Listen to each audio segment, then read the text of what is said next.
കഴിഞ്ഞ 2 ദിവസമായി ഭീകരരും സൈന്യവും ഏറ്റുമുട്ടുന്ന ജമ്മു കാശ്മീരിൽ ഇപ്പോൾ നൽകാൻ കഴിയുന്ന ഏറ്റവും പ്രധാനപ്പെട്ട വാർത്ത ജമ്മു കാശ്മീരിലെ നൌഷാര സെക്ടറിലെ നിയന്ത്രണ രേഖ കടക്കുവാൻ ശ്രമിച്ച ഭീകരവാദികൾക്ക് നേരെ ഇന്ത്യൻ സൈന്യം കനത്ത വെടിവെപ്പ് നടത്തിയിരിക്കുന്നു. ഒപ്പം തന്നെ ബാരാമുള്ള ജില്ലയിലെ ചക്താപ്പാർ കീരി പട്ടാൻ മേഖലയിലും കനത്ത വെടിവെപ്പാണ് നടത്തുന്നത്. കഴിഞ്ഞ 48 മണിക്കൂറിൽ 9 ഭീകരരാണ് കൊല്ലപ്പെട്ടത്. ഈ അതിർത്തി രേഖയിൽ നിന്ന് വെടിവെപ്പിൽ ആളപായം ഉണ്ടായതായിട്ടുള്ള വിവരങ്ങളൊന്നും തന്നെ ലഭ്യമല്ല. അതിലെന്താണ് സംഭവിച്ചതെന്നും അറിയില്ല.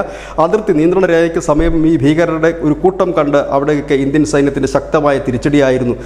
കഴിഞ്ഞ ദിവസം പ്രധാനമന്ത്രി നരേന്ദ്രമോദിയും ഇത്തരത്തിൽ തന്നെ സൂചിപ്പിച്ചു. ഭീകരവാദികൾ ഇപ്പോൾ കാണിക്കുന്നത് അവരുടെ അവസാന ശ്വാസത്തിൻ്റെ കളിയാണ്. അതുടൻ തന്നെ അവസാനിക്കുന്നത്. ശക്തമായ രീതിയിൽ തന്നെയുള്ള തിരിച്ചടിയാണ് ഇപ്പോൾ ഇന്ത്യൻ സൈന്യം കാശ്മീരിൽ നടത്തിക്കൊണ്ടിരിക്കുന്നത്. കാശ്മീരിൻ്റെ അതിർത്തിയിലുമൊക്കെ ഭീകരവാദികൾക്ക് കനത്ത നാശനഷ്ടം വരുത്തിക്കൊണ്ടുള്ള ഒരു പ്രത്യാക്രമണം തന്നെയാണ് ഇന്ത്യൻ സൈന്യത്തിൻ്റെ ഭാഗത്തു നിന്ന്.